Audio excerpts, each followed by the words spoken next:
We're live. Okay, I think. Let's see. What are we gonna do today?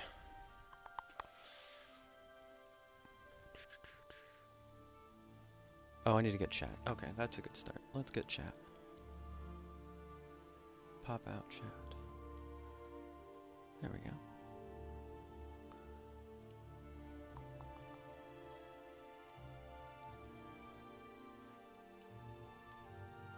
Hello. There we go. Or can I move? I don't know how to do chat. Guys, chat is too hard to figure out. All cool streamers have like the overlay thing. I don't never figured that out. And at this point I'm too scared to ask. Okay. So do we just put it down here? Why is it in the middle though? I don't want to learn more. Also, I don't know, guys. We're failing. We're failing miserably. It's too tricky. But it's on screen, so there you go. Hello. What's going on? Finished a game jam. Finished a video on a game jam, and submitted it to Brilliant. So now we have to see what they say, and if they don't have any problems, it'll go up hopefully Saturday. What's going to be happening in stream? Nothing. This is boring stream. Okay. I say this every time, but the goal of streaming is just to get more comfortable with it, because I sit here for like 20 minutes not hitting the go live button because I'm just like, I don't know why I get anxious. Or reminds me of going live, like playing music on stage. It just gets so anxious. And then you hit the button and it's fine. It's like nothing really happens. And you just kind of hang out with a couple people. But so I feel like these early streams, I just have to force myself to do it. For some of you watching me, it's not much to watch, honestly. It feels more for me than for you guys. Although instead of doing this, I could have been trying to make a Discord, because I said I was going to. And in the video, I commit to it. The new video that's going to come out hopefully Saturday. I go, yeah, there's a Discord and you can join it, but there is no Discord. So when I Google like how to make a Discord, like there is no answer. So is it just that simple? Does it just happen like automatically? Not automatically, but you know what I mean? Like, is it like asking how to create a Word document? Like it's just part of Discord. Making a server. Yeah, right here. Add server. Okay. I don't know that. I had to figure it out. What's a Discord? It's a place where all you guys can meme on me and call my games platformers or whatever we do. Are you going to compete in the Global Game Jam? Global Game Jam. I don't know what that is. Is a joke. Shut up. I knew that. All right. I was memeing on you. Okay. You just got countered, ironically joked. I'm not booming. You're booming. Let's see. I had some plans and stuff that we could do, or talk about. Or I could just sit here and ramble and get trolled by you fucking goddamn jerks. I am just a beginner. Can I make a game without coding? I think you can, actually.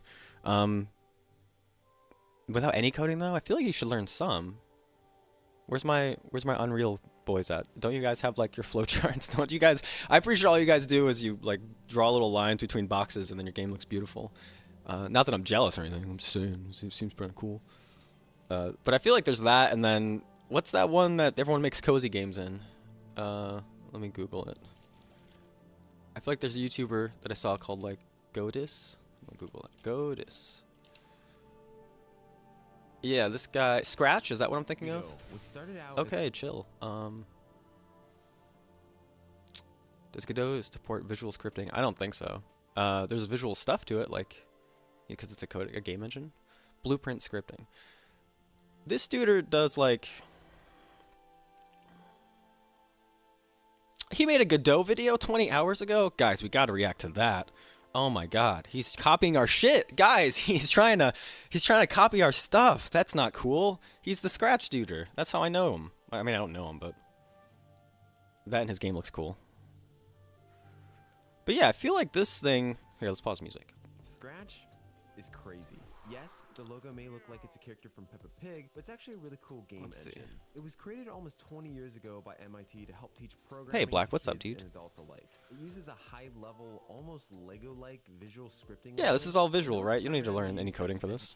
Tool. It's incredibly popular. So much so that this is one of the most highly requested videos on the channel. The Scratchers have spoken, and yes, that's what they call themselves. So today I wanted to try Scratch out and see what I could create in a couple hours. I don't have a ton of free time today, and I figured this is the perfect test. I thought he does Godot more than Scratch. I thought he was like not Unreal, a Unity guy. I had no idea. Okay, well then never mind. I guess he doesn't openly talk about it, huh? Dude, he has so many videos. Jesus. 2 years ago. I'm glad to see YouTube guys that are sticking around because every time isn't there like a big meme that they're like the YouTube game dev people like disappear? I didn't even know like of is it Danny, right? That guy like was huge and he disappeared, and I feel like that's something with game dev people. Like they can do it for like a couple years and then it's like, it's too hard.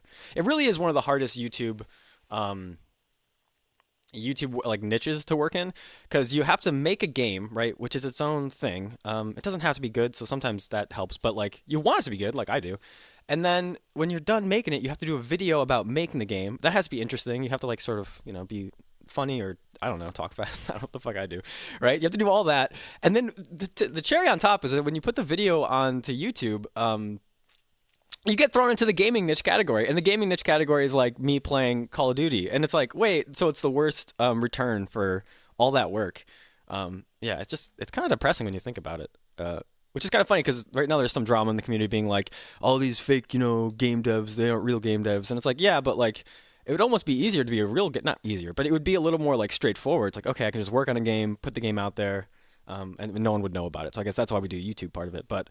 Man, it feels like whiplash sometimes, switching back and forth between working so heavily on games, then getting into like editing the videos, and then like doing dumb stuff like thumbnails. And this guy's thumbnails are really good, by the way. But all that stuff is like so much to learn. It's crazy. Are you just going back from your office? No, I don't work at an office. I work at a grocery store, and then they have to either wear a button down and tie, or there's like a goofy red shirt I can wear that says the grocery store's name on it. So. I was like, all right, I'll just wear. I have all these ties too, and I never wore them for anything, so I was like, fuck it, I'll just wear that. But anyway, circling back to this, I guess this is all visual. To create the ultimate game. So getting started, I hopped over to the Scratch website and created an account. That's why I ran into this weird glitch where it said the username that I had was available, but when I tried to actually sign up with it, it didn't let me. How rude. And after doing some intense research on the website, I found that there was a desktop version, so I quickly downloaded that and installed it on my computer. Now that it was all set up, it was time for me to come up with a game idea. My initial thought was to create a kind of a Kirby Samurai style game where you have to press A before the other person does. But after playing around with the art, I knew that for the vector style I was trying to achieve, the artwork would just take way too long. So I scrapped it and moved on. I had a couple other ideas like cutting fruit and controlling hands with WASD and arrow keys, but you know what? I thought it was time for us to challenge ourselves and make something a little bit more intense. And that's when I came up with the idea of Ducky's Cozy Kitchen. Now the idea is very simple. It's you're a duck in the kitchen trying to cook, and these flies keep trying to pester you, so you have to swat them out of the air. Yeah, WarioWare, I plead the fifth. So I had a basic idea, and it was time for me to turn it into some artwork. And I found that for smaller projects that creating the artwork first is actually just faster, because it helps you think about all the mechanics and things that you need. True, okay? All you guys make fun of me for doing art and then never actually prototyping stuff. Okay, this is true. I draw the fancy art. That's fun to do. Okay, the coding sucks, even though there's no coding in Scratch apparently. Okay, he's just like us for real. Game before you even start programming. Yeah, little did I know that this wasn't really going to be an issue with Scratch. Anywho, so I started to mash some shapes together, and voila, the perfect little duck. Okay, that actually looks really cute. Yeah, I'm a big fan of that. See, this actually looks more like what a game jam should be, right? Because you have like, I think it's just gonna be a single screen, right? And he just. His perfect little kitchen. He's got a plant, he's got some toast, he's got whatever that is, and most importantly, he's got some flies. So I jumped back into Scratch, and it was time for me to start working on the programming part of it. Now, considering my last programming video was in C++, I feel like this was playing with a Fisher-Price toy. Within 5 minutes, I was able to add most of the artwork, and I was able to move his hand around. I should make a game in Scratch. I still don't understand what's happening in this thing. You just have a bunch of. Can we make this extra big? Theater mode. There we go. You just have a bunch of. I don't know what these are. Are these like if statements? What the fuck is happening over here? Like it's all visual, so they just tell you what it's gonna do. But how can you? I don't know. Around, and the thing he's holding is actually called a turner and not a spatula. Yes, mind blowing. My thing is, we would have to watch tutorials on how to do it, right? So it'd be a whole time thing. I don't know. Next, I added the flies, and I gave them the ability to fly around randomly through the room, and also I gave them an animation as well. After that, I worked on cloning the flies so that it would spawn in every random couple of seconds. So now you can have a kitchen full of flies. Great. This is also when I found out that the Scratch forums was down, which made my hunt for custom text even harder. But this is when I discovered something. It's called a book, and it never goes down. And after reading it, Wait, yeah, I still there's was a book kinda for clueless, what is but, Scratch? I feel like Scratch is a new thing. It has a book. It's like a colorful. I can't put my finger on what this is. I'm so confused. Maybe we should just Google Scratch. Oh, by the way, we had a particularly bad day this morning, so I'm using this goofy keyboard right here, this giant keyboard instead of my laptop because which is kind of here, right? So I was like, all right, yeah, we're gonna go live and like mess around and talk or just hang out, whatever. It's not that important. And I came downstairs and I just touched the laptop and I felt static shock, and immediately now the keyboard just doesn't work at all, which is awful. Yeah, so I'm kind of depressed now because now my keyboard on my laptop doesn't do anything, and if I go get it fixed or repaired, I'm gonna lose it for like, I don't know. I'm gonna assume at least a week. So I feel like I'm kind of screwed now. I'm just committed to either having this or so it's kind of gonna work out because I think in the next game jam I'm actually gonna skip. Which is my first one skipping since I started doing them. I've only ever done every one a month, and then there's been a couple weeks there where I've done just one. No, I'm sorry. I did every one for a month, and there was one time I did the Ludum Dare one. But anyway, I definitely have to take a break from this because now my laptop's kind of screwed, and it's gonna take time to fix. Also, I'm just getting burned out in general, so I guess that's kind of like weirdly poetic, where it's like, all right, well, this is fucked. Yeah. Anyway, that's the news, which is just annoying. I don't know. Between that and like my life feeling a little like crazy right now, it's yeah, it's a little frustrating, but that's life, guys. You know what I mean? How am I supposed to be? Oh, I'm supposed to beat you at the game jam? Yeah, fuck you. No, my last one I just did was one of the worst reviewed ones I did, and it was a little devastating because so it was like it was a start-stoppy kind of game jam where I had the first 2 days, I think, I worked on the idea of doing an RPG, and I had to just throw it away because I was like, I'm not smart enough to do this, which I kind of knew. I was like, RPGs feel like a lot of systems, and in a week or a week and a half, that don't know if I can put that all together. But I was like, we'll try it and we'll mess around. But yeah, I had to throw that all away. I didn't even get very far. I got to the idea of like, I just wanted to do combat. That's all I was interested in doing. I was like, can I just make turn-based combat? Is that possible? So I put like, and I just did squares and like triangles, so that way there was no art and I could just focus on the coding. Yeah, I don't know. I think I'm running up against the edges of how much I can really do for a week-long kind of game jam thing. Excuse me. So I'm thinking maybe going forward, the plan should be to either do every other month or maybe just take a break from them for a while. I don't know. It's kind of hard to figure that all out. And game jams are like kind of goofy after a while, because you spend all this time early on learning coding and getting into games, and you kind of get like you amass a bunch of ideas because you're not making anything, you're just learning. But then when I switched over to start doing game jams, now I'm just working on things, and it doesn't feel like I have enough time to reflectively look back and find something new. So it's just kind of tricky. More time to learn and more time to just work on stuff. That, and I'm starting to think that maybe like making one big idea would be kind of fun. So just going back to Far Gone Frontier, I think.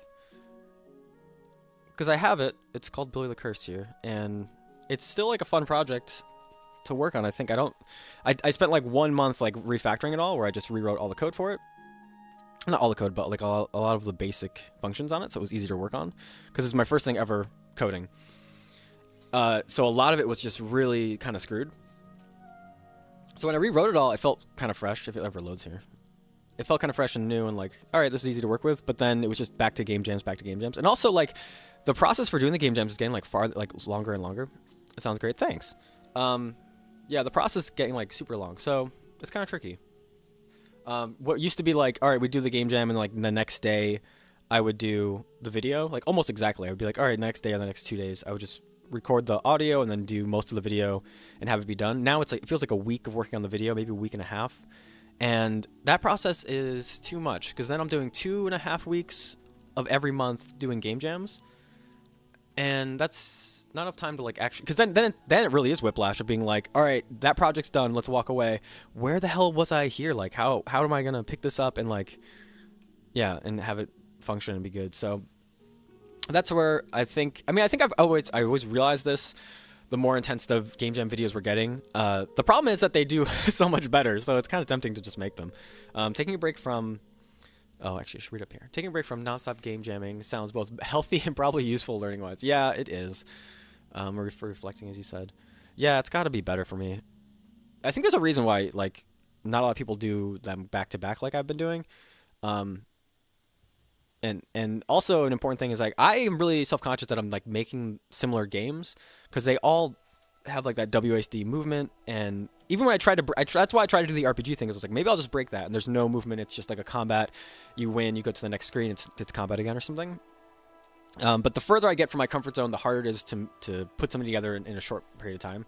Games are probably the best when you take part and when every few months. Yeah, I think taking time to play stuff is good too, which is weird. It's weirdly important. It'd be like wanting to make movies, but you stop watching them because you're focused so much on making them. It's almost like that. But the problem is, like, playing games actually takes, like, quite about a lot of time, and also it's like an investment. Like, if I really get into a game hardcore, it's gonna feel bad to work on stuff. But as long as I never really get into, like I downloaded, I got Starfield, and I almost got into it, even though people say it's bad. But whatever, I'm just picking a random game, right? And I never, like, super got into it. Because the fear is that if I do, when a game jam happens, I'm going to be, like, sighing, like, oh, I really want to play this game, but instead I have to work on stuff. So my solution to that is, like, well, if I just never get into something really heavily, then I won't feel that desire to do anything else. You know, so I'm sorry I can't focus, but are you wearing a suit? No, it's just I'm going to work later, so it's like the tie and the button-down shirt, and then this is just a random jacket. But yeah, I'm going to work in, like, less than an hour, so it's always easier just to shut Stream off and immediately walk out the door than to, like, get dressed and get ready and everything. But yeah, like I'm saying, it's like I'm not good with managing time and trying to figure out, I guess, moderation. I'm not great with moderation. I'm like an all or nothing type of person. So it's hard to be like, all right, let's work on something till, like, 5 o'clock, and then we'll play some game. Because then the whole time leading up to 5 o'clock, I'm like, man, I just want to play this thing. Let me just, like, all right, I'm going to work, but let me put on, like, a video about that thing, right? And then all of a sudden I'm just, like, spacing out, staring at the video, and, like, I'm kind of working, but not really. But if that itch is never there, then there's no way to, like, fall down that rabbit hole. So that's the only strategy I have to, like, focus. Because people ask me sometimes, like, how do you do all this? It's like, no, it's just you avoid the temptation as much as possible. But then, oh yeah, so that means, though, the flip side of that is that it feels like I don't play games anymore, which is it's a big bummer. Because I don't know if you guys know, but games are kind of cool. I like games. Yeah.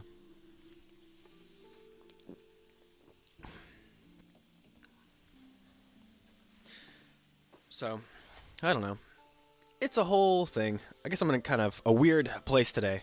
But it's a weird way to stream about it. But I told you guys, boring stream. Or did I say boring stream? Or did I say what? I don't even know what I called this thing. Doesn't really matter. But we're here hanging out. Yeah, so Far Gone Frontier is still here, and where is the last time I really worked on it, I did, some of this code is horrible, by the way. Like, a lot of this stuff is like, this is my first time probably ever coding, so it's really messy. And there's just stuff, like, blacked out. I mean, I guess this was, like, for testing, like V plus 1 and 2 and 3 on the keyboard, just, like, spawn stuff in.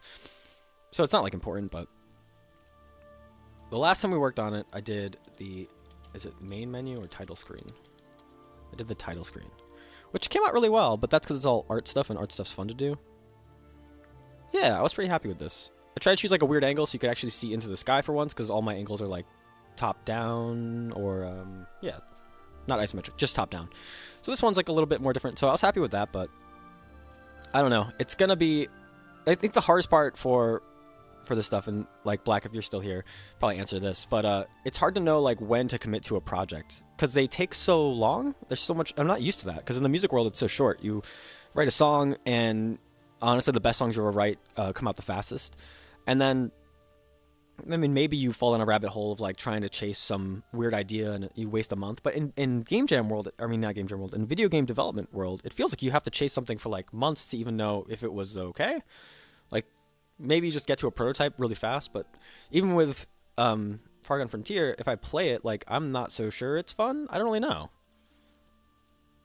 Because the more you play a thing, the more you're just, like, the minigun, the more you're I don't know, kind of blind to it.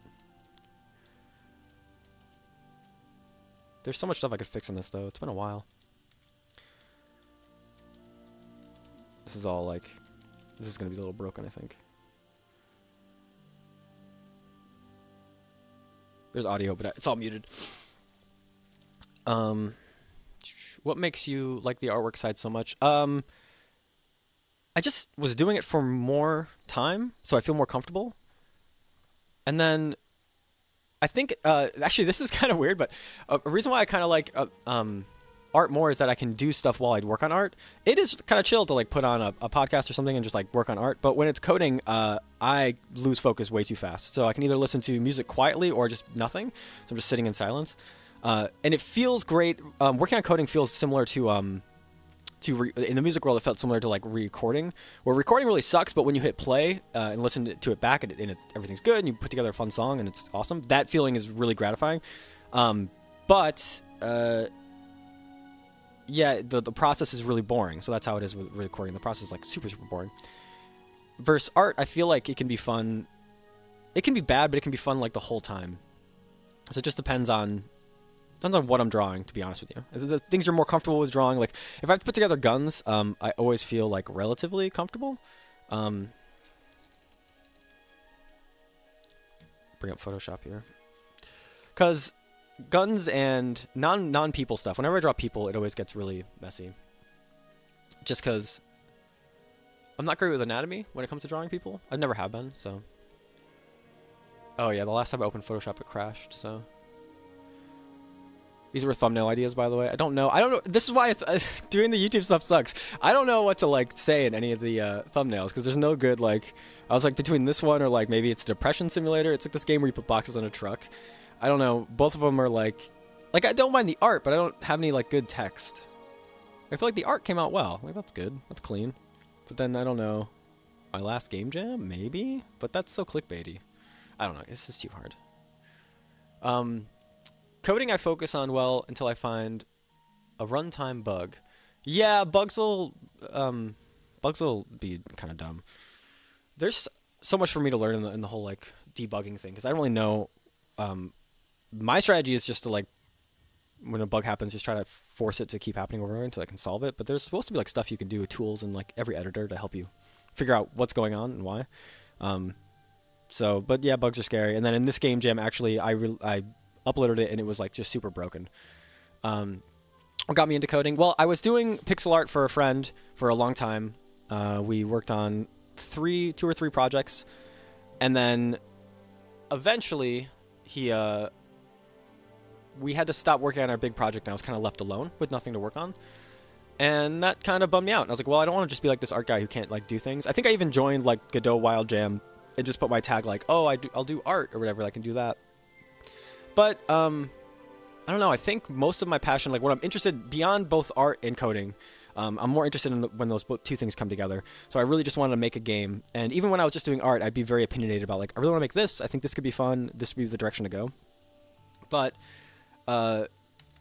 yeah, you have to do the coding side of it. I feel like it's way too hard to convince someone who's doing all the coding, which is a lot of the heavy lifting, and going like, yeah, this should be the mechanic and this will be fun and this is why. But if it's just me and I can put it together, even from working with other people, I can kind of like show you a thing, like, hey, I think this is fun. Like, what do you think about this? As I say that, I would go back to this, and I'm saying I don't know if this is fun. So, but that's kind of the problem with game development, where you work on the same thing for so long, you sort of kind of putter out, and you're like, you lose like the actual.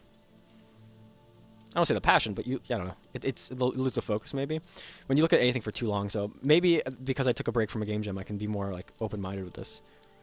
And honestly, one of the bigger problems with this game is that I'm based so heavily on like Binding of Isaac, which is kind of funny because a lot of the comparisons I get are to maybe more Vampire Survivors, because the whole premise is you're in this room and you just kind of fight enemies.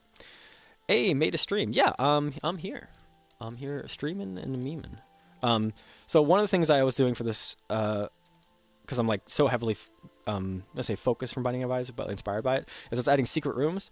And so if you bomb like right here, it opens up like the secret place, and you can only do this when there's like no enemies in the room, and it loads you in here. But the problem is I didn't know what to do when you get here. So this little piece of paper is here, and you can walk over it, and it's going to spawn what I have set up now, which was a lot of work to kind of put together. And then by the end of it, I was like, not so sure this is the way to go. excuse me, was yeah, just spawns three sort of challenges. So it went from being like a secret room to a challenge room. And so like this one's probably the most broken one. It just loads these three things, and it used to like tell you where to stand, but then I took that out because it wasn't fun, and now it's like in a broken state where it just you have to stand like somewhere and like not get hit, which just looks visually interesting, but like isn't, because this thing just randomly spawns, and there's like really not much you have to worry about. I mean, maybe it could like move around or something, but I also wasn't super. I wasn't, you know, when you like make a thing and you're like a little bit into it and you're like not super in love with it. That's kind of how I felt. I was like, I'm not really in love. I don't know if I want to keep pursuing this, or like we should just scrap it. And then because it's a small part of the game, I could just kind of walk away from it and maybe come back later. Do you have good room generation? No, I have 0 room generation because like I said, I'm like an art guy, not a coding guy. So the whole premise, the idea to keep this game somewhat small in scope, was that we would just have this one place you fight in. You fight a boss, which is it's all in the same. Here, I'll show you here. It's all in the same scene. So you have, this is the like item room in the very beginning. It's just off to the side. We just fade to black and put you over there. So that way I can have different levels, right? And then all these rooms can exist. So my theory was, if I just make one, have waves of enemies, have a boss fight, and then we can go somewhere else after that, and we can just repeat that whole set. So basically, the idea is like greed mode from Binding of Isaac. You're in a place, you're fighting stuff, and then you're sort of getting more loot and getting stronger. That kind of like the basic roguelike stuff that every fucking game does. That was the plan. So we wouldn't have to do any room generation at all. Maybe if you're getting shot at and had to position correctly. Yeah, maybe. The problem is, like, do I want 3 random? Because it's gonna be random, right? We'll do it again. Also, watch it be the same thing, because this, it's random. Could be.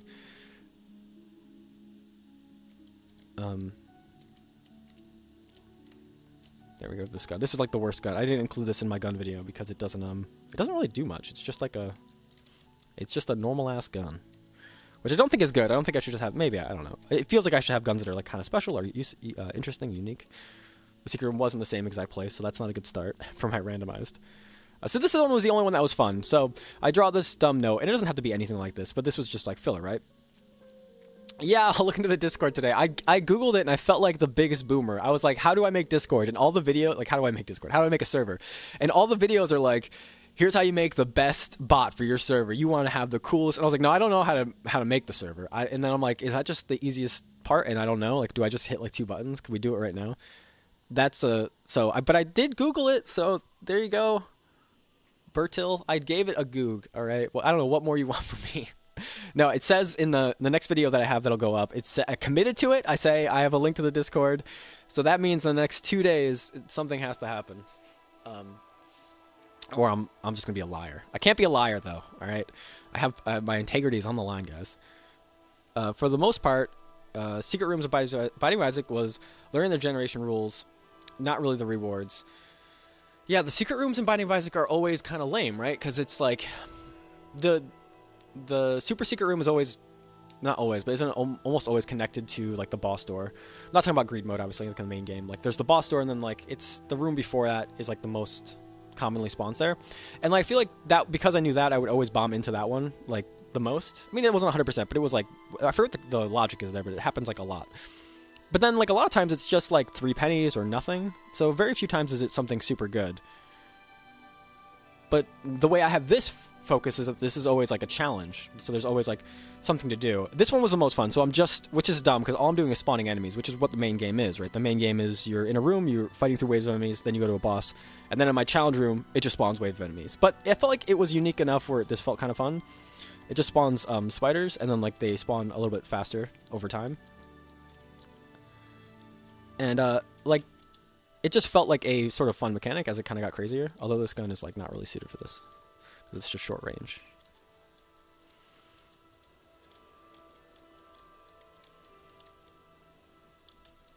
And then I think it's ending like there. Or I guess the chest will spawn. Yeah, there it is. Oh, I have to make it so they can't like, they're like flying off the map when they die. Yeah, like to me that's fun gameplay. Like I feel like that's risky and rewardy, and then you get a chest at the end. The chest shouldn't spawn until everything dies though. That should definitely change. And then you get little a weapon mod, and then this still goes on the weapon, right? Yeah, it all works. And that increases damage. So I feel like that's cool, but we can't just do spider spawning in every room, right? But then the flip side of that is like, well, are we just having like every floor I have to come up with a new challenge? And then like, is it a piece of paper? Why is it a piece of paper? Like, doesn't make sense. Like, yeah, so there's that kind of stuff I have to flesh out. I need to like really hardcore sit down and write what I want with that. But it's tricky. Yeah, it's super tricky. For the most part, for me, the most fun part of Secret Rooms in Isaac was learning the generation rules, not really the rewards. I think for me in Binding of Isaac, and will just be unique to Binding of Isaac, like I won't ever be able to do something like this, but because the runs can sometimes be like you're inching out little, like if you just had a little bit more money here or a little bit more health there, because you can trade health for attributes or whatever, then I feel like I would bomb into rooms or find secrets just because, you know, you're like min-maxing, right? You're just sort of trying to get a little bit extra. But that's not what my game kind of does at all. My game is more like, do you want to risk getting hurt, right? Because that took away health from us to sort of get some kind of reward or do better, which I think is fine. I think it's a good mechanic. It's an optional one, right? You're letting a player choose if they want to increase the difficulty to increase the reward. And without that, like without, and I almost don't like that it's secret. I feel like it should just be a room you're aware exists and is a challenge that you could do. And if there's a secret room, maybe like you said, the secret room is just about learning what could possibly happen in it. My music is failing, but let's turn this down. Yeah, it's a whole tricky thing, right? But so then would I have a secret room and then also a challenge room? So like there's a room here that's like, this is a hard challenge, and if you do this, you're gonna get something. And then there could be like another room that is actually secret that we're like, okay, this room, but what even goes in it?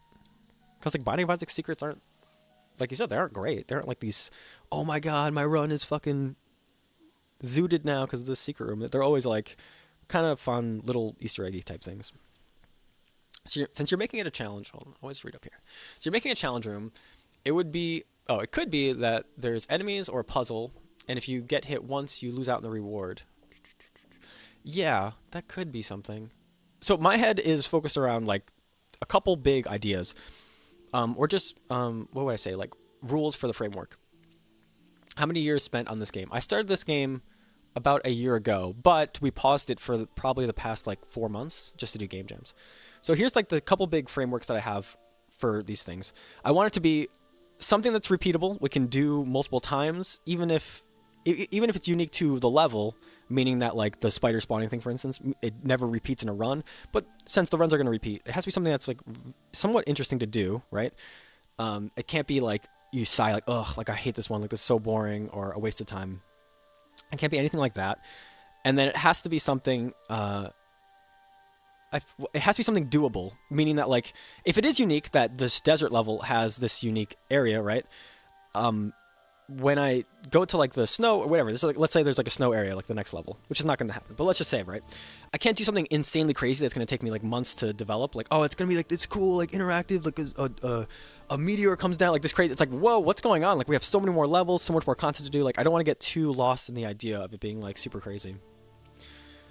Those are my two thoughts. Something repeatable you can do run after run, and something that's doable that's not like, I've made the scope way too big, and now this fun little game has like way too many elements, these secret rooms, challenge rooms, it's all too much.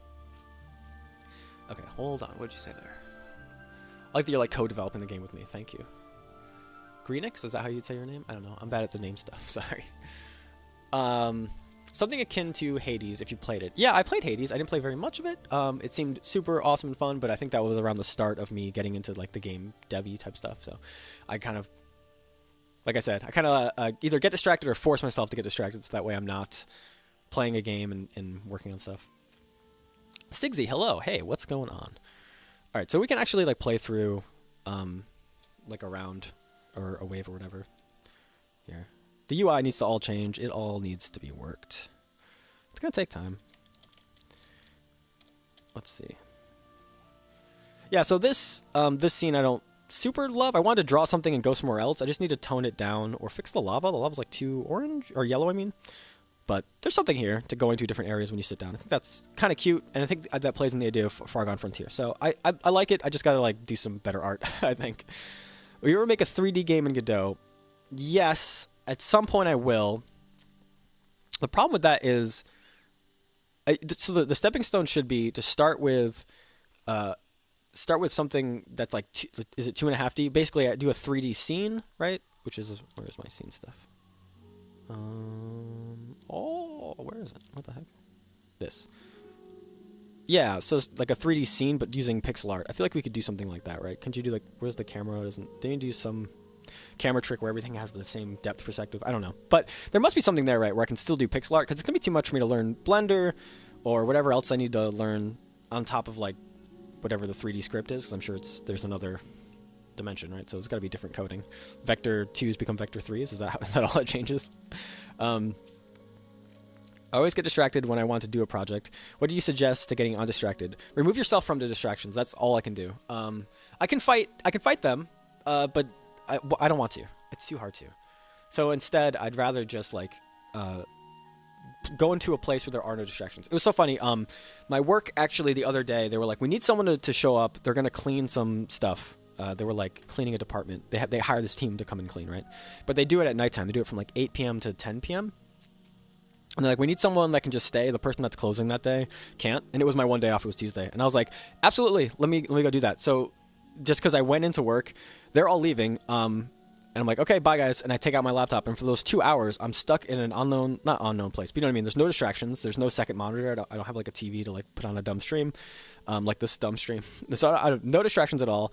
And then on top of that, it feels like bonus time because I'm getting paid to be at my work. Now I'm working on stuff. Like, I don't know, something about that feels like, oh my God, like this is really cool. Getting paid to do what I like, you know? But that to me is one of the best things you can do. Sometimes I'll try to do that. It's kind of cringe, but to go to like a Panera or whatever, like go to somewhere public and work. The only thing I don't like is that if I get up and go to the bathroom, someone's going to steal my shit. And if you took my laptop, I'd be so depressed, dude. So, but there's something to be said for like getting outside of like if there's distractions around you. Also, if I'm in public, I know no one cares, no one's watching me, but I kind of can't sit there and just like watch a dumb video because I'm like, oh, people are thinking I'm just sitting here watching or playing a game. Like I can't sit there and play a game like in a public place. So that would probably be like 2 light suggestions, but I'm weird. Like I'm all psychology fucked on that. I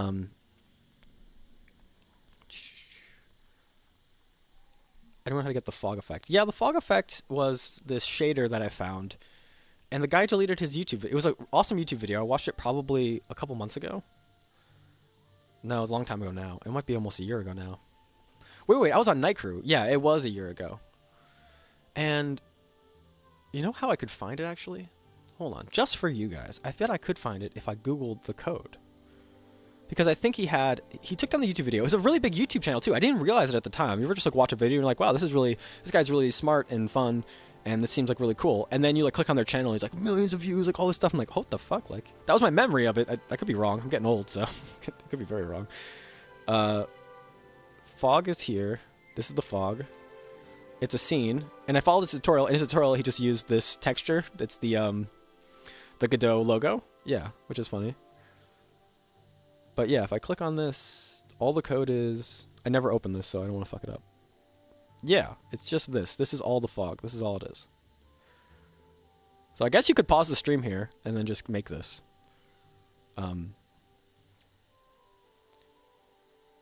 But I bet you if I Google like... Because I did some editing to it to change what was happening in it. But I'm wondering if like... I'm trying to think of something I could Google from this. Oh, man, I don't know. Maybe something like this? No, I think I changed those. There must be some way. Anyway, sorry, I'm getting distracted here. Let me see. There was definitely comments I missed. And I like talking to you guys, so let's find some stuff.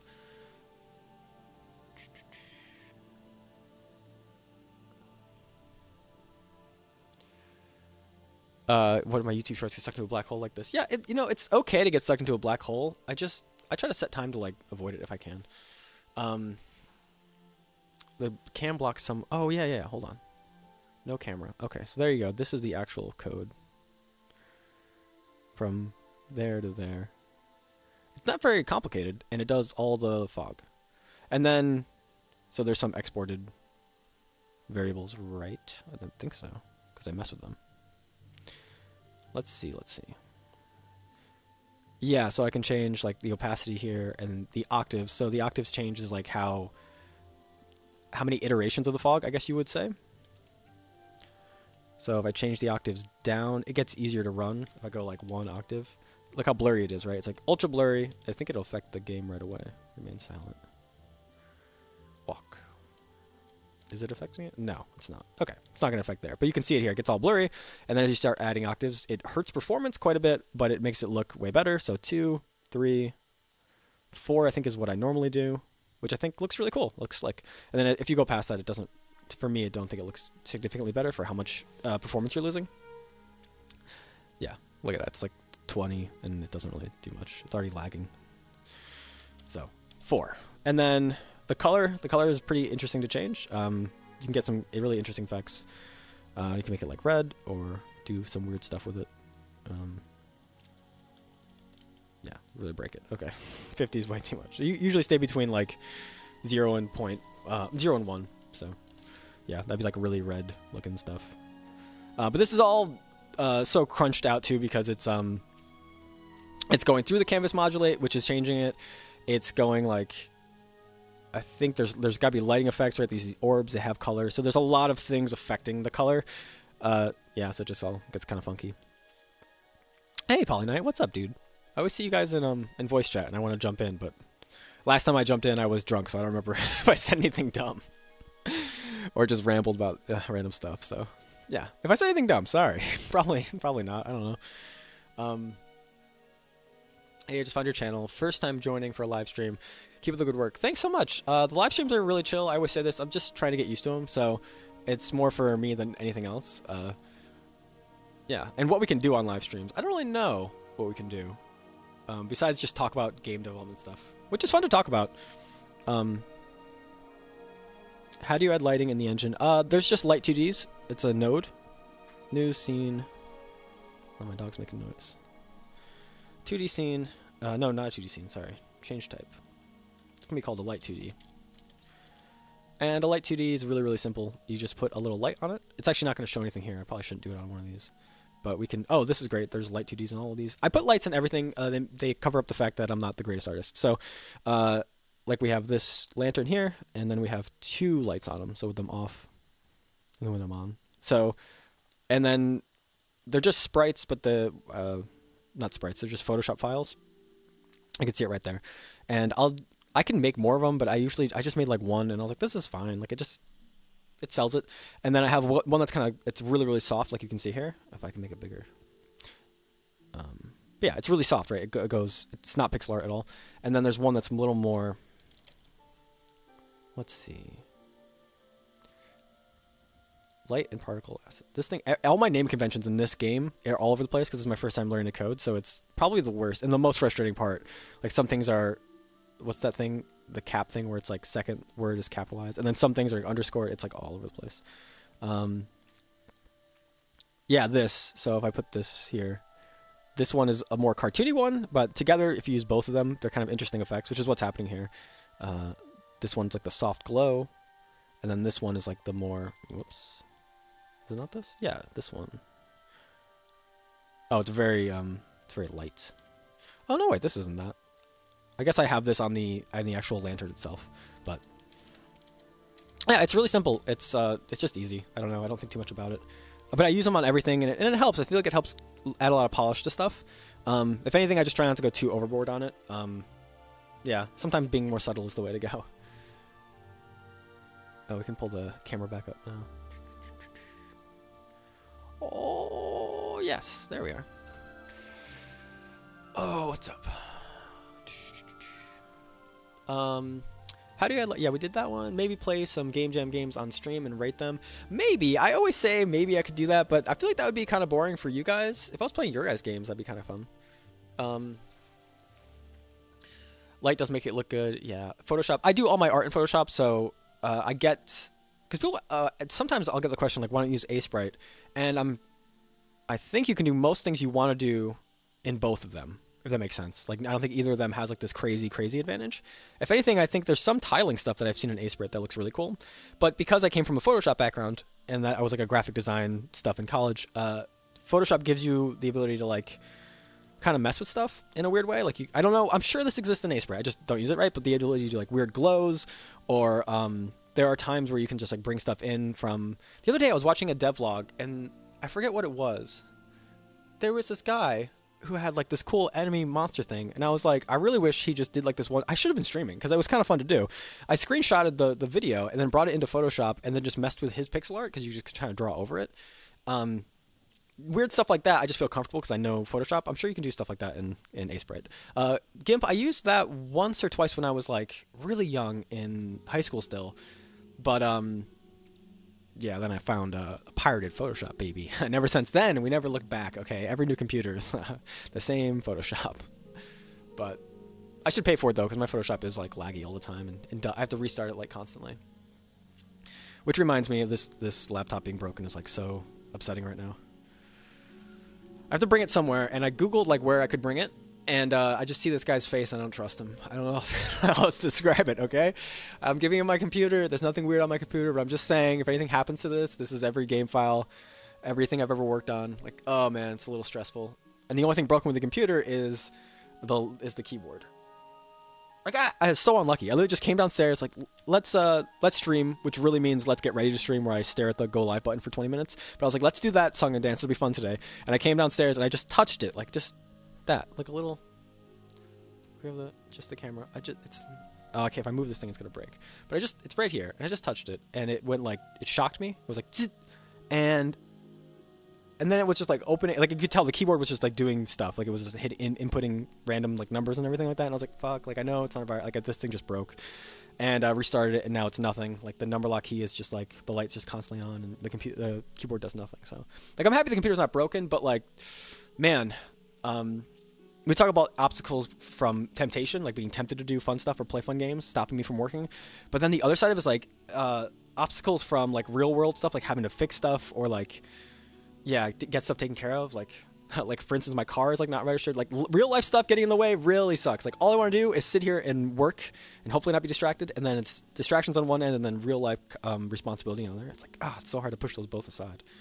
When it comes to pixel art, more artists' compositional pieces, Photoshop can tend to be better because you have more access to techniques. You don't use like consciously placing.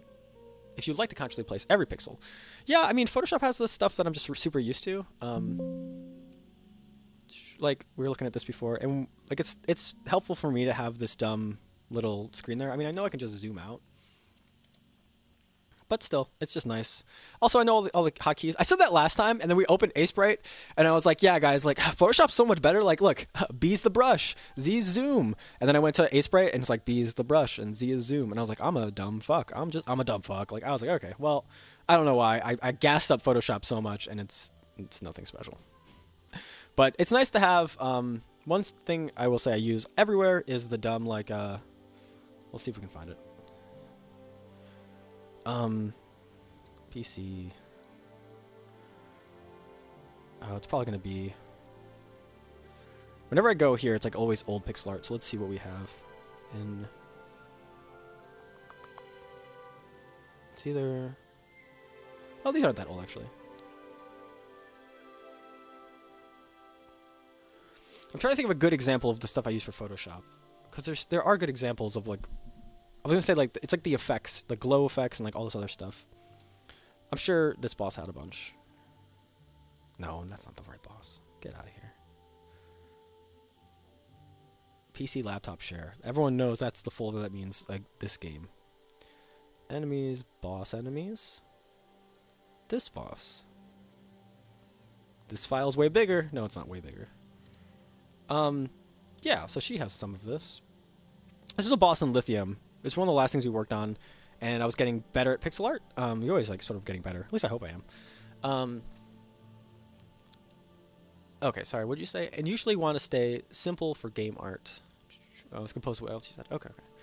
I really want to get into coding, but I don't know how to start. Do you have any advice where to start? Yeah. I would say the best thing you can do is follow simple tutorials online and watch people. You could go the paying for courses route, but it feels dumb if you don't. If there's so much free stuff online, like why not just experience it all now? Do you know what I mean? And like some people, I guess the argument to pay for a course might be that like you're kind of committed. You feel like, all right, I've done a thing. Yeah, Photoshop does animations as well. But anyway, I would just say jump in and start. Don't be afraid, and then work on something small and be like willing to give up on it. If you get too attached to your first project, it might slow you down by like it will like set you back a long time. Like I wish I started smaller, and I thought I was already starting small. I was like, I just want to make a game that's like the Greed Mode in Binding of Isaac, and that's it. And then you think about that, you're like, Binding of Isaac is a huge game. There's a lot of mechanics happening. Like all the stuff that you think in games is like super simple, is way more complicated a lot of times. And sometimes the simple stuff, or the complicated stuff, is simple. Like in Unreal, getting games to look like beautiful. It's like a lot of that is simpler than it looks. And then, for instance, I just worked on this putting boxes on trucks game. And the idea that there was a box on the ground, then the character picks up the box, and then the box goes in like this mechanic to place it, and then the box finally gets placed. All those has to be 4 different scenes. It's like how we handle like inventory in games. It's way more complicated than you think it is, because in your head you're like, it's a sword. Like I see a sword is a sword. It's like, no, that's a file that has to exist in a menu. It has to exist on your character. It has to have animations while equipped. Maybe you're selling it to a shop. All right, now it exists on a shop. These are the same stats. Did you upgrade it? Now the shop has to know that that sword's been upgraded. Oh, did you drop it on the ground? Is there an animation for it getting dropped? Like there's so much stuff happening, and it can feel daunting. And then in your head you're like, well, I was just gonna make a game where like, you were selling swords, and it's like, well, you're fucked now. You have a million swords to draw, so get going. Yeah, sorry for that rant, but that's how I feel about game dev a lot of times, where you think it's simple, but that's because you don't think of all the things that go into making it interesting or having it function. And then also what happens is that you have a simple idea and you work on it, and then you kind of get bored of it, so you start adding on more and more interesting things. Then before you know it, the game is way too unmanageable and it doesn't make any sense anymore. So work on something small. Don't quit. Or if you, I'm sorry, not don't quit. Don't quit on coding. Be okay quitting on a project. Be okay walking away from a project. Because what's going to happen is you're learning along the way. But if you tie yourself down to that stuff, you're going to be a little bit more like me, where you're stuck with this, and there's some good and some bad to it. But I would like to walk away, and I'm seriously considering it, although it feels like a waste sometimes. That's a lot, but that's what I have to say about that. Can you crack Photoshop? I don't. Who knows? It's some big mystery. I don't even know what that means, okay? That could mean anything. Man, the music is like hardcore crashing. Don't try to make an open world MMORPG. Yeah, that's pretty simple, with survival and crafting as your first. Yeah, but then the trade-off of that is like when you do make survival stuff, like there's this duder, right? He makes like, it's basically a survival game, and I feel like he's restarted it a bunch of times, which is crazy to me because his art looked so good back then, but I'm sure he's got reasons for restarting. But when you work on system-based games, the trade-off is, so MMO, obviously that's going to be insane. You want to avoid most multiplayer things, unfortunately. Even though you'll see multiplayer things blow up, you have Among Us, you have Phasmo, like there are games that are really small that'll get huge because people play them, but the problem is that you have to have people play your game, and a game that doesn't function without, they can't function solo is like kind of tough. But anyway, he seems like he's working on these systems for how a game works, and when you work on stuff like that, you get to kind of cheat in content, because now what's happening is, instead of making these levels with guided design, you can just kind of make generation, and then level generation kind of help you get your content. Like it helps your content be more repeatable, and all the standard roguelike stuff. The reason why roguelikes got big. It's kind of the same idea here. So the survival stuff might not be as big a bait as you think, but I mean, I'd be scared to do it because I'm dumb as fuck. Like that seems really hard. But Randy's restarted 10 times since the beginning 6 years ago. I think he just started a few times, yeah. But he's really entertaining. He seems cool. Isn't his game more of exploration? Oh, maybe. I don't know. I've watched some of the videos, but I gotta be honest, I don't know his lore exactly. My impression was always like just surprised he restarted. It just seemed like everything was going well. Even from the beginning, like I'm looking at some of this art and I'm like, I mean, it's just art. I mean, behind the scenes, maybe the code was unmanageable, but like, damn, dude, like, I'm surprised he always kind of pitches himself when he talks like he's like a coder duder, but like his art is insanely good. It's really impressive. I feel like he could have easily taken his channel into like a, this is how I draw, like a more, like a Adam C. Eunice type style, but. How old are you, and when did you start making games? I started, man, making games is a tricky kind of question. So I was doing pixel art back in 2020, and we've showed some of that pixel art. It's really bad. I was doing pixel art back then, but I I even look back at like the messages that got me into it. Maybe it was like earlier than 2020. And it was kind of like a friend working on a game. Oh, that looks really cool. Hey, if you ever need art, I would love to help. I had like no experience. I don't know why I even said that back then. I had no idea like anything about pixel art. I don't even know if we talked about pixel art. I think I just went in that direction because it seemed like the indie game thing to do. And before that, I worked on some art, but it was like very Photoshoppy, if that made any sense.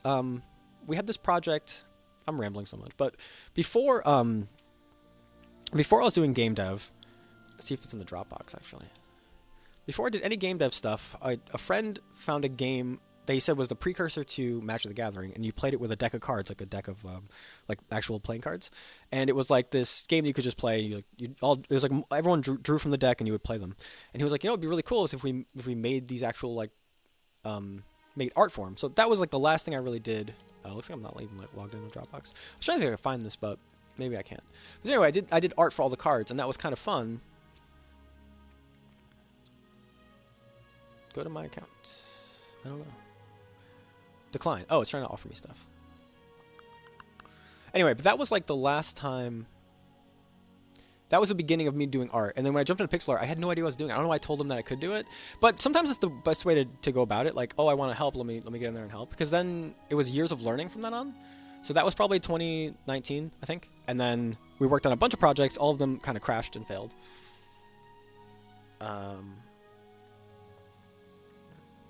Yeah, all of them kind of crashed and failed. And then I started getting coding in November, not last year, the year before now. So 2022 in November, I got into coding. And the friend just said to do Godot. So I was like, okay, let's try Godot. And then that was kind of nice because then I had a friend to lean on, which is what I recommend. I think if you have a friend you can ask personal questions to and sort of bug, for me, I would do it a lot. And I hopefully didn't mind too much. So yeah, that's why I picked Godot.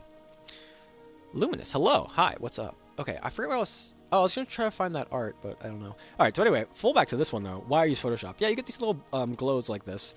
And, I don't know, overall, I like to have them, and I use them on so much stuff. And then also, the other thing I use probably too much that helps me is, I don't know if I used it here on any of these.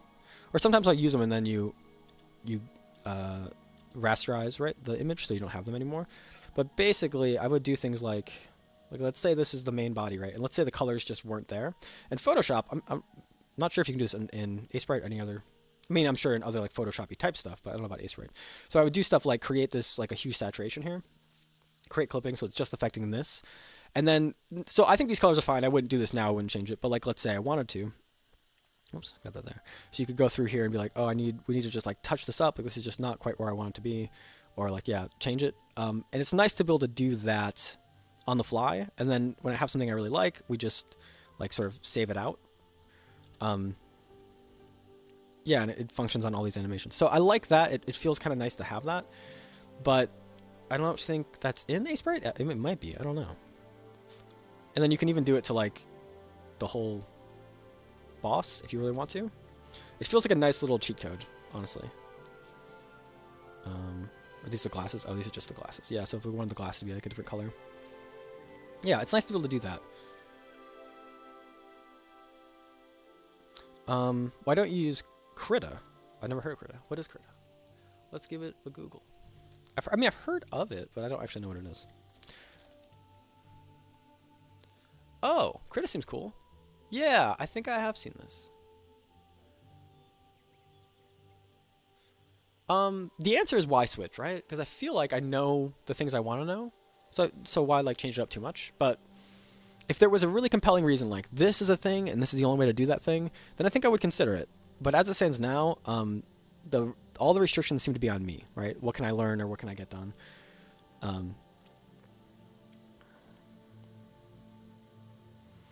Yeah, it's nice to be able to do weird stuff like this if you really wanted to, and then you can animate it. Yeah. So that's kind of fun. I don't know. Obviously, it looks worse now, but. Yeah, that's why I like Photoshop. Yeah, and like I think a lot of times like what switch? Why switch? Because people are like, I've heard like people say they want to leave. I mean, I understand leaving Unity if stuff's happening poorly at Unity, but like for the most part, I don't have any interest in jumping into Unity or leaving Godot because I don't see even Godot 3.5, which I know deep down I probably should leave just so I have 4 and I'm using a more up-to-date engine. But I don't see any limitations, and all the limitations I see is just me. Like, I just need to like focus and get more done and learn more about coding. There's never a time where I have Godot 3 and I run into a big issue. And when this does happens, I'll eat my words and seriously consider leaving. But for now, it's like nothing I do seems to be like, there's no issues on Godot side. So I'm like, well, let's just keep going and keep working on stuff. So, but like I said, maybe in a couple of years I'll look back and be like, wow, what the fuck did I spend so much time on Godot 3.5? All right, so like an hour ago, we said we were gonna show the wave stuff. So here's like waves of enemies spawning. Some enemies are super broken and don't work well. This is my first time ever making enemies, so yeah, not all of them are that interesting.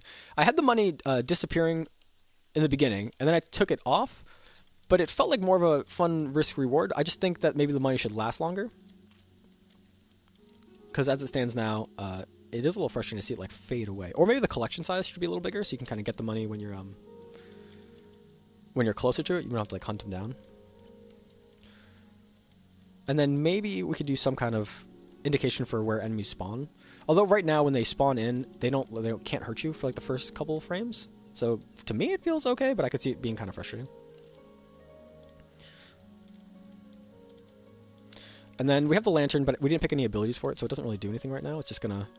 There's some enemies that react to it. I think the normal spider will run away, and there's like code in there to do more of that. Like maybe enemies get more aggressive if you use the lantern, or be afraid of you. But for now, the lantern... Oh, like look at all this money I'm gonna lose. Like that's kind of crazy.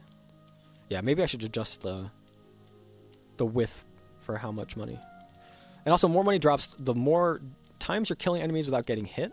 This little number goes up, so it says like 4 down there.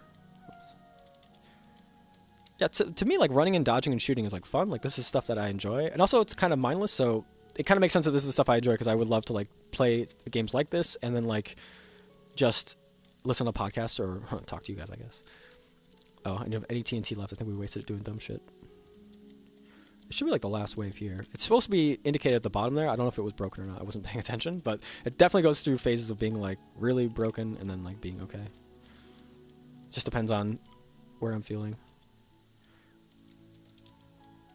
So the wave ends, and then if there's any money, it goes to the player. And you can spawn the shop. I think, yeah, there we go. Well, it shouldn't be on top of me like that. It's an easy fix. We should fix that. And then the shop is kind of broken now, so I like the idea of Binding of Isaac where you donate money to a little machine, and the shop gets bigger and bigger. Oh, sorry, read some comments here. You can do sick animations and critic. Cool. That's good to know.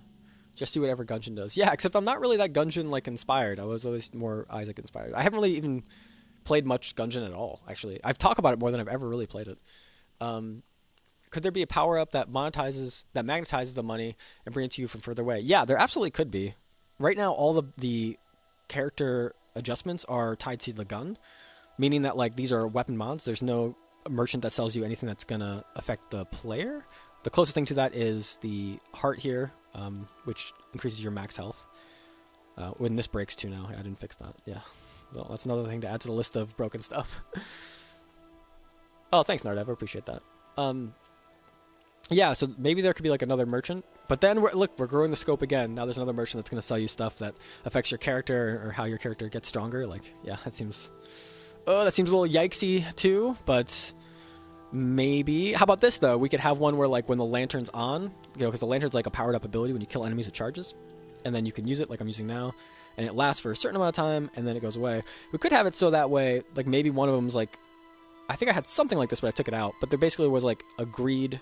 They're wishes that go into the lantern. That's the premise. So you sit down, and then the cat spawns if there's under certain like requirements. The cat spawns, right? It's not gonna spawn every time you sit down, but and then you trade away health. It's like the devil deal from Binding of Isaac. You trade away health for something to go in this lantern. So you could do something like when the lantern's activated, like all money in the room is coming to you. Like it just considers itself picked up, and then it moves across the floor till it gets to you, which would be really easy to do in the code.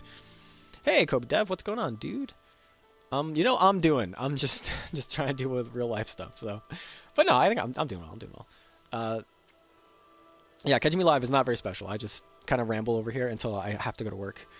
And then every time I do it, I kind of regret not starting live earlier. I said this before, but like I do have a ritual where I come downstairs and I'm like, time to go live, and I sit here for like 20 minutes, and then I just stare. It's just me staring at the go live button, and I never hit it. So, well, we hit it eventually, but it's 20 minutes of just like, oh, just gotta do it, fucking be a man, hit the button, and then I hit it, and I'm like, hello guys, what's going on? It's like all, it's not, there's never as intimidating as I think it is, but. That's streaming, I guess, for you. I'm hoping that goes away, because if it doesn't, I can't imagine feeling that way every day I stream. Like, if I streamed every day, I can't imagine feeling that way. But yeah, I don't know how these guys do it. They stream for time. I think you just get used to it over time. So that's what I'm hoping. Hence the tie. Yeah. I'm just wearing the pre-go to work stuff so I can end stream and go right to work. And speaking of which, it's getting close. It's 10:50. Usually I go in for 11. It's a 15-minute drive, so that means I'm 5 minutes late right now. But I'm a department manager, guys. I don't mean to brag, but I can kind of do whatever I want till I get fired, and I don't think I'm getting fired. So the plan is to go in when I feel like I'm running out of stuff to talk about, which, I don't know, it could be any moment now.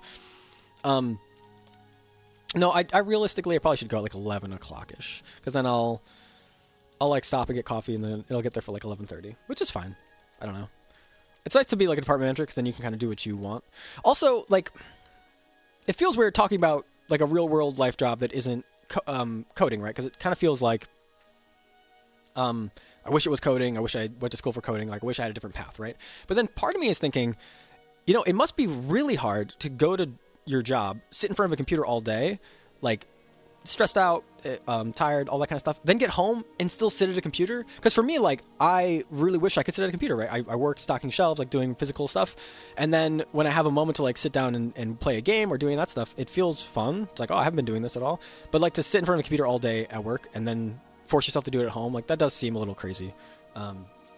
Sometimes I'll watch this guy, like this YouTuber called DevDuck, and he must do real world IRL stuff in front of a computer, because he's always doing like Outworld. He's like, oh yeah, like today I'm doing this thing, and he's like going for hikes and playing with his dog, and I'm like, nah, fuck that. I just want to be like inside and be a little gremlin man. Like that's all I want to do. So I'm gonna drop a thanks for the chill stream. Yeah, thanks for watching. It's fun. That's my life. Really don't motivate you to code a game. Yeah, that's what I'm saying. So part of me feels a little lucky that I have. It's like a mixture of two things. It's the job's like easy, right? I'm not proud of it. That inspires me to like do this stuff, right? I want to do something I'm proud of. And then I'm not sitting in front of a computer. All those three things kind of help it. And more so when I was on Night Crew. I should have been doing more when I was on Night Crew, because realistically I could have brought my laptop to work every day and done stuff, but I didn't, because I would feel guilty. But you know, realistically I could have done that. Discord when? Yeah, we talked about that. How do you do Discord? I don't know how to do it. And I said in the new video I was going to, so I'm committed, but yeah. I don't do coding for a job, but I work from home on my PC all day. Sometimes it's hard to sit all day and then have motivation to work on games. Yeah, that's what I'm saying. That's definitely what I'm saying. So in some ways I'm lucky, but in other ways, obviously, I wish my job was more like nerdy. Especially because I know stuff about computers, and now we're getting into coding. I don't know, it just feels like a waste of all this knowledge, and then I go to work and I'm like, how much milk should I order? And then I fucked it up. I didn't order enough, actually. That's true. Yeah, there's like some moral imperative that some people believe that you should do the thing that you're more inclined to be good at. Meaning that like if you were like a really insane baker, you probably are wasting energy, and like you're hurting society by going into like something else, and you're just like wasting that skill. Like you're super good at it, and the world would benefit from you doing it.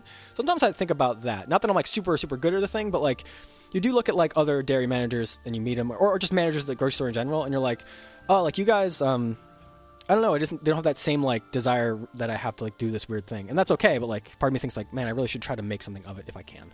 But I mean, maybe that'll fade. Maybe everyone feels that way, and I just can't. You can't like suss it out when you just meet strangers. But yeah, there's this weird feeling I have where it's like, okay, if I have this desire and I'm willing to like work on this so much, like, what is like the best path forward? Like, I really do want to make a game, like put it on Steam. So I think that's the plan.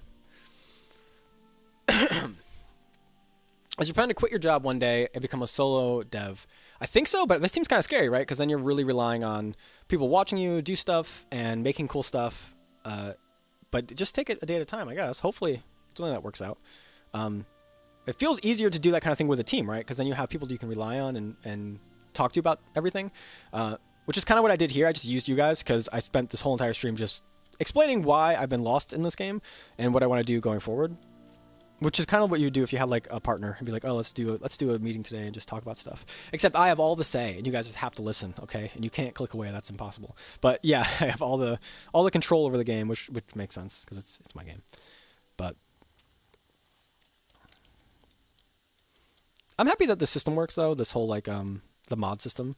I'm worried it gets a little out of control a little fast, I guess, because you get around $750 gold, I don't know, money, coins. And then, quick question, I'm trying to quit my part-time job. What's the best way to rob a bank? There are many ways. So my new YouTube video is going to be about bank robbing, and it's all brought to you by Krita. So Krita is this great painting app. It does animation. I don't know if you guys know. It's kind of a big deal.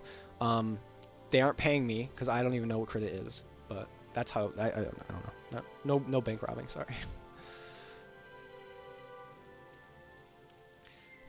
Here's how you set up a Discord. 1, hit create server button. Okay, wait, I'm following the, this is the tutorial. Okay. I see add server. Create your own server. Oh my God. Who said that in chat? Chatters, you're so smart. Niles Games, I'm giving you a sub arena because you sound like a YouTuber. I've said this before for you. Where's your YouTube channel? I'm Googling it. Niles Games. Look, you're in my history. Oh, you can't see it because it's up here. But this isn't you. Is it you? Show yourself, Niles. Is this you? Did I find you? Are you getting doxxed right now? This isn't you. Look, you have an N there, and this is like some other person. They're stealing your clout. Maybe you don't have a YouTube channel then. But you have an account? I don't know. It's broken. Thank you for telling me how to use Discord 101. See, not you. I knew it wasn't you. Because it didn't look like it was you. That's the deductive reasoning I have, guys. This is what it takes to be a coder. Okay? Yeah, Kobe Dev, you better be working, okay? Jesus Christ. Let's see. When did I say I was leaving? Oh, in 3 minutes. Okay, we got 3 more minutes, okay? I wish we had linkers. I wish we could do links to videos and we had some linkers in chat, but they banned them, I guess. You can't link anything, which is frustrating because I would love to just be like, hey, we're watching this video because someone linked it, and it's not my choice. Because if I put on any video, like any, not that we have time anymore, but any game dev stuff to watch, it's going to be like me feeling like I have to talk, and I don't know how to get that feeling. I don't know how to stop that feeling. It's fucking hard, man. But we watched some dumb Scratch stuff, which seemed interesting. I don't know. I guess if you want to know how to code without knowing how to make a game without coding, I guess Scratch is a way to go, but I don't really know anything about it.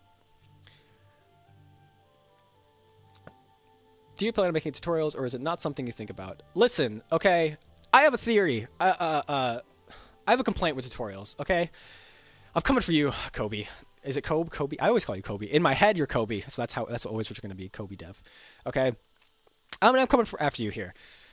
Not really, but I saw you did a tutorial, and here's the reason why I don't do them. I'm not really coming after you at all. I don't know why I said that, but here's the reason why I don't do them, is that I feel like it just seems to me really sad. Actually, I might find an example of this. No, because I'm going to get distracted. It feels to me really sad when you watch a cool YouTuber, right? You stumble across a tutorial, and you're like, this tutorial is fucking sick. This guy knows everything. He's a wizard. He's the wizard of stuff. He's the smartest guy I've ever known. And then you look at his channel, like just the icon, right? And it has like the sub count, and you're like, oh my God, he's got like 400 million subs. This is insane. He's the next Mr. Beast of stuff. I'm gonna watch this guy. What's he been working on? And then you click on his like latest video, and it has like 400 views. And I'm like, what?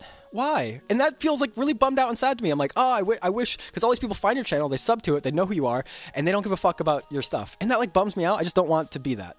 So that's the reason why I haven't done tutorials. I know that's like a wordy way to say I just want more views, but it just feels like you get the wrong audience, right? Like people want you for a certain thing, you can't really give it to them. And then on top of that, anyone who watches my game dev stuff, they don't really want to see me explain how to do like movement, I don't know, or any like basic stuff. Like either they know how to do it or they aren't interested in it. So yeah, the tutorial route is really weird to go. It gives you views, it gives you longevity, but then at the same time, you're kind of like getting the wrong audience, right? But I don't know, people are getting more aware of you. And then I say that, and like Chalisad is like a YouTuber that I found because of a tutorial, and I think he makes a really cool game. So maybe I'm just booming out, and that's just my cringe opinion. But yeah, it just makes me sad. Like, I think people should have more views, and so when they have like less, and tutorials are like bumping their numbers, it makes me wonder if like it hurts their channel, or yeah. So, but maybe someday I'll break that and we'll do a tutorial. The only thing I thought about doing, and maybe we could do it and put it on Patreon, was to explain all the lighting stuff I did here. Like just cut that into a little video. My most viewed video is a tutorial, so maybe I'm not a tutorial YouTuber. Or maybe you are a tutorial YouTuber. Maybe. I think the tutorial stuff can be like ultra hit or miss, right? But I just don't know. I don't know that I'm even the right guy for it either. Like, how much do I really know about any of this stuff?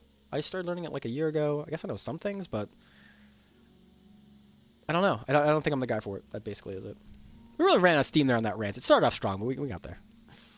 As a person who used to make tutorials, it's scary. When a tutorial does better than the devlogs, you feel like you have to change path. Yeah, exactly. You feel beholden to your audience, which is exactly why I don't like doing the game dev stuff. I'm taking a break. This is the last one I'm going to do for at least 1 month. Because you feel so beholden to them. It's like, oh man, I made a thing and people like that thing. They want more of that thing. But then as you repeat it over and over again, I mean, my views have been getting better, which is nice, but it feels like I have less to offer. I think Sunseeker was probably the best game that I did art-wise and came together, and it touched on all the things that I was good at. It was like the platformer one, the only isometric one. And then I've done more ideas and tried other things, but they were very much like, all right, we're going to do a game jam. What do we have? What's on my mind? It wasn't as organic, right? Like I was really excited. I was like, oh, I would really like to make a game that's like a platformer that is sort of abstract, right? There's like no background. It kind of looks like you're in this weird ethereal zone. And that was an exciting thing I wanted to make. And then now, cut to now, it feels like, oh, what could I possibly make? Are there any ideas that like really resonate well with me? Like, yeah, it's really hard. Do people actually learn anything from YouTube tutorials? I learned everything I know from them. So yeah, there definitely is a lot of value there. I feel like most people just rush through them and give you little as no information as possible. Yeah, so the other trick to tutorials is that you're trying to find someone that has the same speed as you, which is also why I would be bad at it, right? All my YouTube videos are like I just go really fast. I know a lot of stuff. I'm going to talk about all this stuff. This is what's going to happen in the video because I'm afraid I'm going to lose your attention. Or, I mean, honestly, it's not any of that. It's just how I edit, right? But when you watch a tutorial, you want to find someone that's the right speed for you. They're covering the right amount of stuff. You don't really want someone that's like, okay, guys, so down here is the start screen. You're going to have different stuff on your start screen. But my start screen has PowerPoint. We're not going to use PowerPoint. We're going to find Godot. We want to go to godotgut.com, right? You don't want someone going that slow, and you don't want someone going like ultra fast. So there's this weird thing where you want someone that's like the right level of like explaining stuff. And that's tricky. That's really tricky. And a lot of people put that on like, oh, these like tutorial guys are really bad. But I think like some of them that are you think are bad, other people are like in love with. Like, oh, that's perfect. That explains everything, the right amount of speed and all that stuff. So yeah, it's probably an art form, honestly, learning tutorial stuff. But also it depends on what mindset I'm in. Whenever I'm doing a game jam, tutorials are like, they're probably one of the most frustrating things for me to watch. Because at the end of the day, I'm on a time crunch, right? I just want that thing and I want it working. And then if the tutorial, if it does go too fast and I miss something, I'm ultra frustrated. And then if it goes too slow, I'm like, bud, come on, you're killing me here. Like, I just want to know how to do this thing as fast as possible. So yeah, it's a whole psychology, I guess.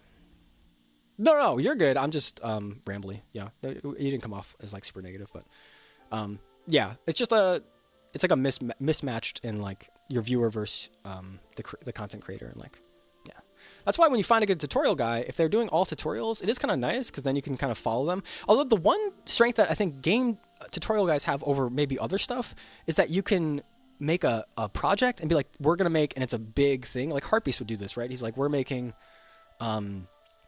like an RPG in Godot, and he would do like video after video. So you're walking through, and I mean, I would be shocked if a lot of people worked alongside him, like following the project all the way to the end. But you could at least snipe out and be like, oh, in this video he did just HUD, and you kind of remember the project. You've seen some of it before. I feel like that's really unique to game dev, right? Because you can't just do that with any. I'm trying to think of other tutorial type stuff, but I think it's a little. I don't know. Maybe people. Yeah. But I think there's an avenue there to do something interesting, have an interesting channel, and teach people things. And yeah, I think you do see that from time to time. Did Chalisad do that too back in the day? Because he used to do. The other way people would do stuff is they would focus on an engine. I think he focused on an engine actually. Now that I'm looking at it.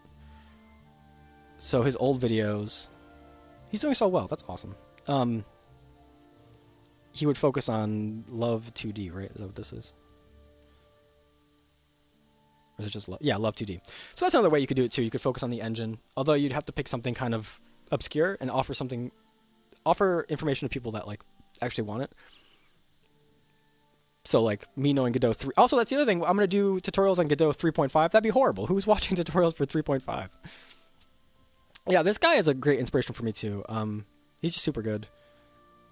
I think he quit his job to do this full time too, but he has does he have a link page about stuff?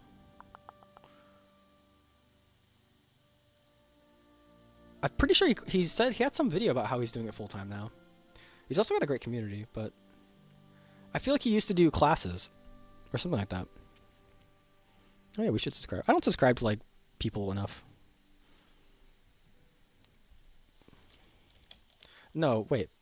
Yeah, it is. I keep thinking. Pauline, I always think your name is different because on Discord, obviously it's not the same. So I'm always like, wait a second, who am I? There we go. I get subscribed.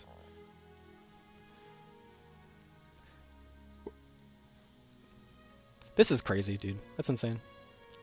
So awesome. I saw you guys playing Hollow Knight the other day, and I was jealous. I was like, oh, that looks like so much fun.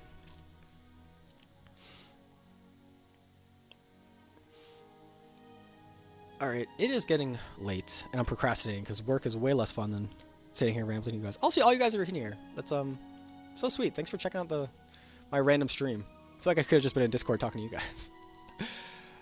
guys.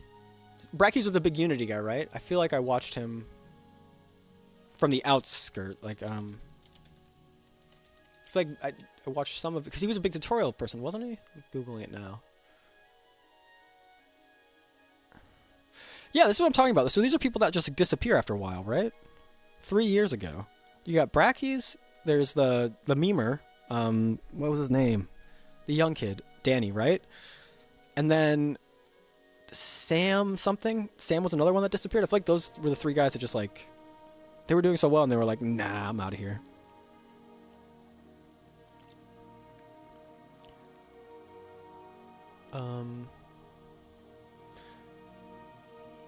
I don't know if I've ever really seen his videos.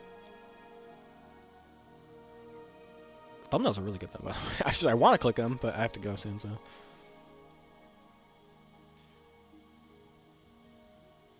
Oh man, I see anything Dark Soulsy and I'm like, oh, I gotta watch that. 12 minutes of Dark Souls talk. I'm in for it. That's all I need. It's all smaller YouTubers now? Yeah, I guess so. Well, you have the,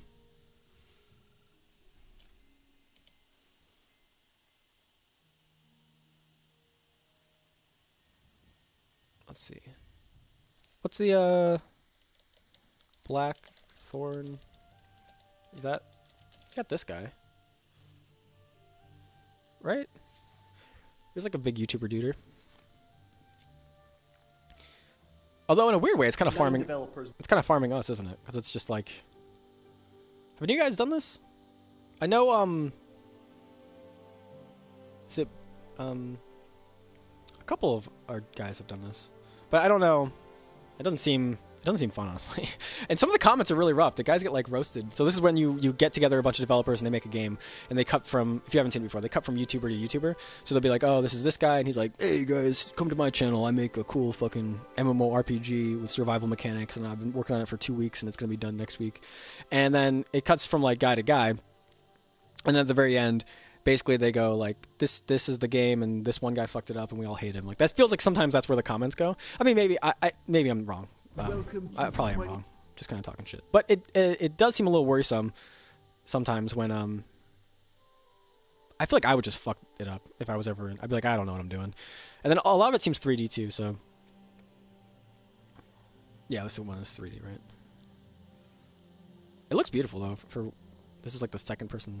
More. I was having a really hard time. I'm getting distracted. I can't watch. I'm gonna get so distracted. Okay, hold on. Is there anything else we want to talk about before we call it, guys? Okay, because it's feeling... Luckily, I'm scared of growing because I feel like I feel like there's always a chance you'd get hate mobbed. Yeah, I think it depends on the community you foster, right? So if you're like tend to be like more on the edgy side or like more like, yeah, fuck it, I don't care, then I feel like you'll get more of those people in your community, and then it probably is more likely that you'll have more like anti-fans or people that hate you. But I feel like if you try to stay more positive or give good advice, you tend to foster a good community. I mean, yeah, you could always get just mobbed by some stuff, but it doesn't seem like there's any like crazy boogeyman in the game dev YouTuber world. Feels like everyone's pretty nice. 4 months ago, he started learning. Is that Bracky? He started learning Godot? That's interesting. Yeah. All right. I think I know I should go, but it's always like it's weird how hitting the go live button is hard, and then hitting the stop streaming button is also tricky too, because it is kind of like you get in a groove here. Also, I don't know where my tabs are, so where the hell did we do with it? Oh, I'm sawing out, guys. I don't know where I did. But thanks for watching. I've been all over the place today. Was it this? Yeah. Earlier in the stream. Alright, guys. It was fun. It was chill. Just kind of had a nice little small chat. But alright, guys. I will hopefully be live sometime next week. We'll see. We have something cool to talk about. But alright. I'll see you guys later.